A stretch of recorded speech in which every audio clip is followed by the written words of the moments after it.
Wow. So the likes of Mark Zuckerberg actually tried to make a play for a massive land grab in Maui?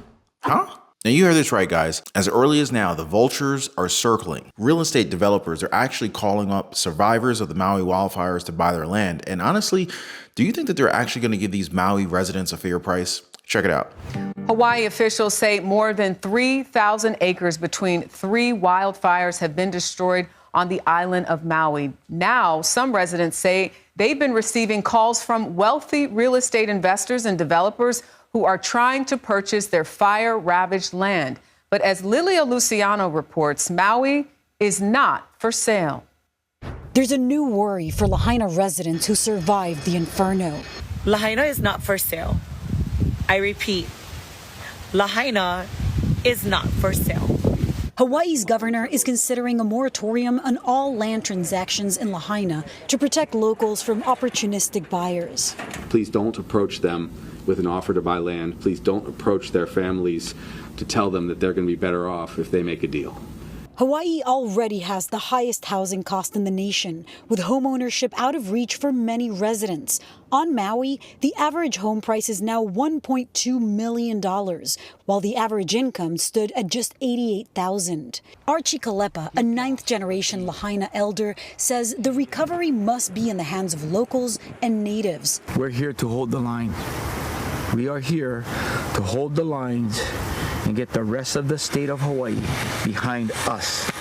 Like the man said, let's hold the line, guys. Let's hold the line, especially against Mark Zuckerberg's ruthless Maui land grab. It's just really hard to understand what's happening. Maui has this 12-mile media ban that's going on. And naturally, folks are crying foul, saying that this ban is stomping all over the First Amendment rights. I mean, we have reporters that are on the ground and they're covering war zones like Ukraine. But when it comes to Lahaina, they're not being allowed in. It's like, hey, you can cover bombs going off, but not the wildfires? Now, there are also reports of empty fire hydrants and fire marshals being AWOL during that crucial time. Some say that the mayor and the government were out on vacation. Must have been hanging out with Biden. Now, on top of that, there are people that are saying that these evacuees were told to hold off on evacuating and turn back towards the fire. No cops or firefighters making announcements, not even the state-of-the-art emergency siren system Hawaii is known for. Plus, new insurance policies taken out on Lahaina before the fires hit. Definitely something that we should keep an eye on as a nation. Now, if you guys agree, please go ahead and hit that subscribe button and also hit that notification bell. It'll make sure that we always get the latest unfiltered updates on this. And if you appreciate our YouTube fam here and the effort that we put in,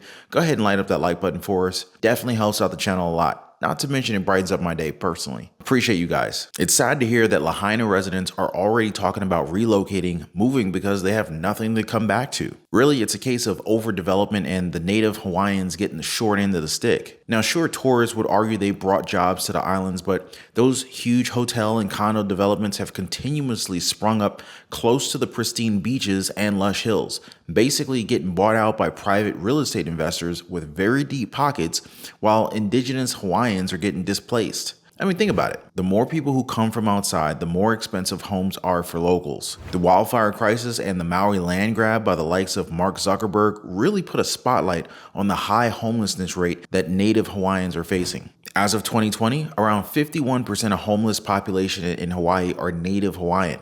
And even now, just a few days after people's homes and lives were lost, realtors, they're already calling to acquire property and land on the cheap. So we got to get the word out, folks. And if you're from Lahaina and are receiving phone calls from realtors asking to purchase your property just after the fire, please record their name, company, and their address for us to post it. Governor Green isn't exactly sure what to do here. He wanted the area to remain affordable for locals after it's rebuilt and promised to turn the land into housing or an open space memorial for those who died. Now, what's scary is how he said that he's already thinking about ways that the state could acquire the land. That would involve buying out hundreds of families who lost their homes. Not everybody wants that. Basically, residents want to live next to their neighbors again and for this town to stay in the hands of the people of Maui. They say most of the people had home insurance, but they're not too confident that Lahaina can be rebuilt as it was, and that some lots may remain vacant. And these small pieces are exactly how developers slowly take land away from the people. You know what I mean? If you look back in history, snatching up Hawaii's paradise is nothing new to the indigenous people. It was an independent nation at first until the U.S. annexed it in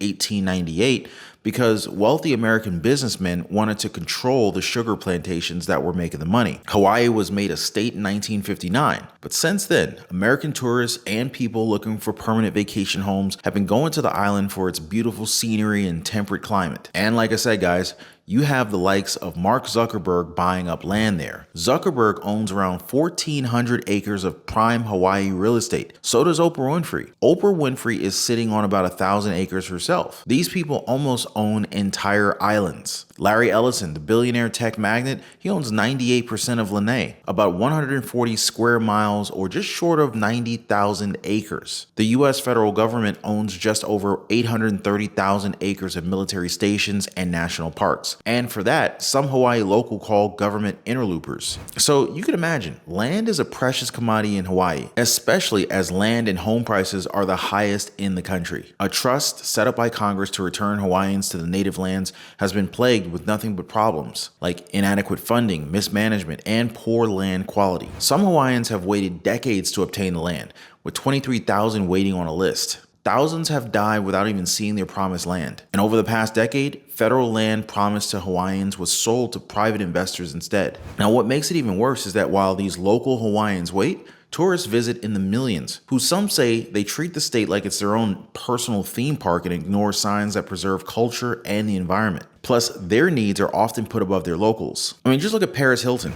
She faced backlash after being photographed on a Maui beach over the weekend, smiling with her husband Carter Ream with their 8-month-old son. This took place just half an hour away from Lahaina, where 106 fatalities have been reported, probably closer to above 111 by now, and 1,300 people remain missing. Hilton even tweeted later, quote, "That's hot." I mean, really? She said that while people were suffering from wildfires half an hour away? I mean, come on. Now, in the aftermath of the fire, as many as 4,000 tourists and residents were evacuated from Oahu, 116 miles to the west. Now, due to the high occupancy rate of the accommodation on Oahu, those people will stay at the convention center on the island, which some say is a drain on resources. Tourists even return to the beaches and the water to continue their vacations. The same waters that people died in just 3 days ago are the same waters that the very next day these visitors, these tourists, they're swimming in it. Basically, there are two Hawaiis right now. There's the Hawaii that the locals are living in and the Hawaii that these tourists are living in,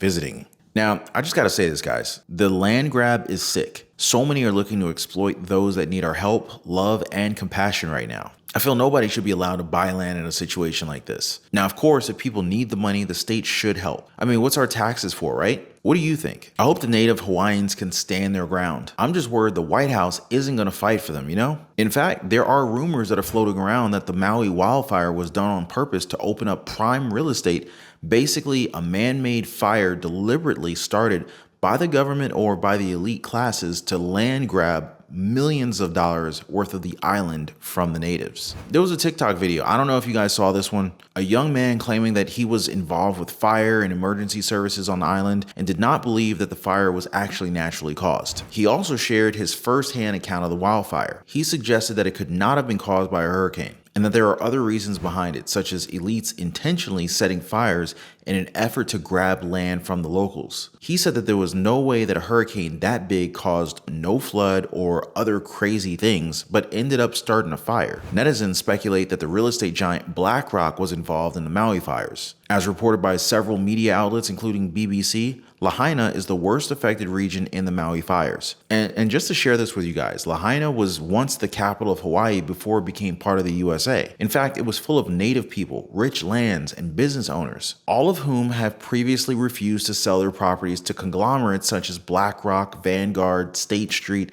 and Oprah Winfrey's Harpo Productions. Many of the properties are in prime locations like the oceanfront, so they're generally considered valuable land worth millions of dollars. And this is why a lot of Twitter/X users were claiming that elites, government agencies, and asset managers like BlackRock caused the wildfire to capture land from the Maui natives. And who's backing BlackRock? Well, the firm handles the majority of the celebrities' properties on the island, such as those of Oprah, Jeff Bezos, Mark Zuckerberg, Lady Gaga, Bill Gates, Will Smith, Julia Roberts, and more. All of those properties have reportedly been unaffected by the fires, while the lands of the natives have been burned down. Many locals have been forced to sell off their lands, while some have even lost their lives trying to save them. And a lot of the lands are now unclaimed, making it allegedly easy for the elites to try and buy such properties using the help of BlackRock, according to internet rumors. Now, there are even aerial videos of Lahaina that claim that the trajectory of the fire, the areas it burned down, and the ones that it spared seemed rather suspicious. Some even believe that it was a joint effort for whoever gets to benefit from turning Maui into a smart city. There was news about that one Hawaii official that allegedly shut the water off. People are calling for him to be locked up for all the lives lost. The name's M. Kaleo Manuel, former deputy director of the Hawaii Commissioner on Water Resource Management. This official waited for more than 5 hours to release water during the wildfires that devastated Maui. According to him, access to water should be predicated on conversations about equity, whatever that means. In a live stream debate hosted by the University of Hawaii last year, Manuel described water as a sacred god. The West Maui Land Company said in an August 10th letter to Manuel that his commission refused its request to divert streams to fill landowners' reservoirs in the hard-hit Lahaina area until after the wildfires raged out of control. Sources said that Manuel asked the company to consult with a local farmer about the impact of water diversion before approving their request. Amid the aftermath of deadly fires, Hawaii's Governor Josh Green is hoping to enact a moratorium on land transactions in Lahaina, basically promising measures against land grabs and long-term land sales that are not benefiting locals. Really, it's all about affordable housing and getting your fair share, which is something that most Americans can resonate with. I mean, am I right, guys? If you made it this far on this video, be sure to drop a like for the video and also consider subscribing to the channel, and I will see you guys on the next one.